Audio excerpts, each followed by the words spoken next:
آپ دیکھ رہے ہیں واسودیو شارٹس۔ جی، چیئرمین تحریک انصاف نے ایک مرتبہ پھر کہا کہ میں تیار ہوں۔ یہ میرا ملٹری کورٹ میں ٹرائل کرنا چاہتے ہیں اور میں اللہ سے دعا کرتا ہوں کہ یہ میرا ملٹری کورٹ میں ٹرائل کریں۔ میں کوئی وکیل نہیں کروں گا اور خود اپنا کیس لڑوں گا۔ مزید انہوں نے کیا کہا یہ آپ سنیے۔ جی کیونکہ یہ عدالت جج یہ ٹھیک نہیں ہے تو اب ملٹری کورٹس میں اس کو فیصلہ کرو۔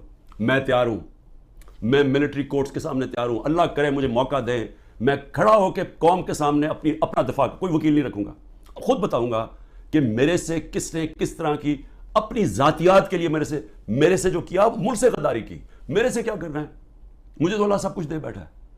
لیکن میں یہ بھی بتاؤں گا کہ میرے اوپر کس طرح مجھے مارنے کی کوشش کی گئی۔ جب دیکھا پارٹی اوپر جا رہی ہے کہ ہمارے الیکشن پہ الیکشن 30 الیکشن جیت گئے، 37 میں سے کہ ساری پولیس بھی ہے، گورنمنٹ بھی ہے، الیکشن کمیشن بھی ہے، اسٹیبلشمنٹ بھی ساتھ کھڑی ہے، اس کے باوجود جیت رہے ہیں۔